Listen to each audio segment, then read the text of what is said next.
In this video, I'll share with you how you can double your revenue without getting more customers. And I'll be using a movie example. So my friend gave this GV Gold Class ticket to me, and I'm usually not a Gold Class kind of person. When I go for a movie, I'll buy a normal ticket. But since it's a free gift, I thought I'll give it a try. So when I go for this movie experience, I was not impressed because the difference is that the seat is a recliner seat where you can lean backwards and watch the movie, which I don't particularly enjoy. And there's this small table by the side where you can order food and eat the food from there, which I don't think is very useful because the food is not fantastic, and given the price, I would rather go to a restaurant. So not much utility to me, in other words. I would not pay myself to go back for the Gold Class movie experience. But I was surprised to know that the price of a Gold Class ticket is so much higher than that of a normal ticket.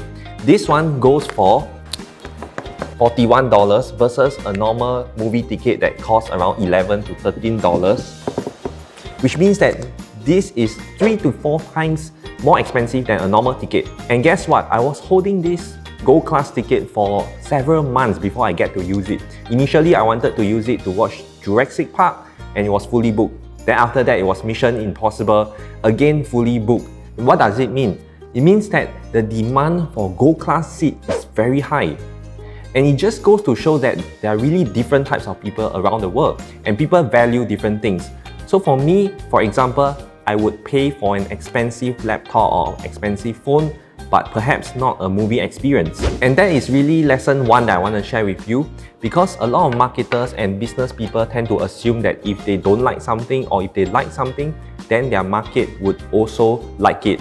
But that is not true, because our opinion matters less than that of the market or the masses. The more important lesson that I want to share with you, of course, is how to double your revenue without getting more customers. And you do that through the 80-20 rule. Also known as the Pareto principle, you may have heard of it. It applies to different areas of life, in economics, in philosophy, and definitely in business. So it explains how you can stack your offer to increase your revenue. So based on the 80-20 rule, 20% of all your customers will be willing to pay 4 times the price of your normal product. So for simplicity's sake, let's say your product costs $10 and you have 100 customers that purchase this $10 product, and you make $1,000. Based on 80-20 rule, 20% of this group of customers will be willing to pay 4 times to buy a premium product, which means a product that costs $40 will be purchased by 20 customers, which brings you an additional $800. Can you see how this applies to the movie business, whereby the cost of a normal ticket is approximately this price and the cost of a Gold Class ticket is this price, and they are basically leveraging on the 80-20 principle. And the 80-20 rule goes one step further, which means that you can further apply 80-20 to the second formula. A $160 product will be purchased by 20% of this second group of customers, which means 4 of them.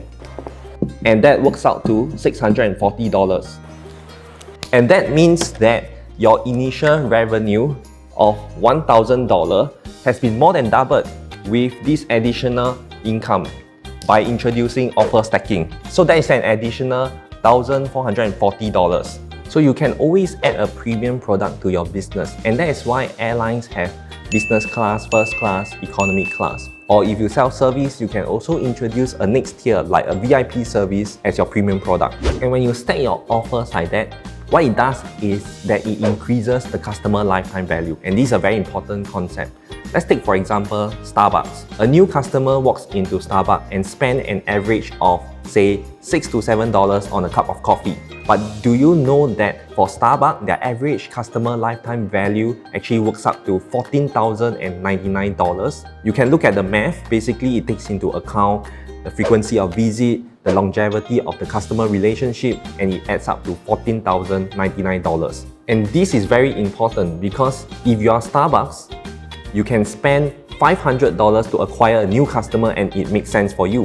You can even spend $1,000 to acquire a new customer and it's still reasonable and healthy for Starbucks because the ROI would be 14 times. And that means that Starbucks can outspend any of their competitors in marketing and advertising and dominate their marketplace just because they know their numbers. So for a typical coffee house, they cannot spend more than $5 to acquire a new customer because they don't know their customer lifetime value or they have not maximized their customer lifetime value. So I hope you can see how by stacking your offers, knowing your numbers, maximizing your customer lifetime value, you can outspend your competitors in advertising and marketing and dominate your marketplace. Thanks for watching this video. Don't forget to subscribe to this channel, press the bell notification button so that you will be notified when new videos are released, and I'll catch you soon.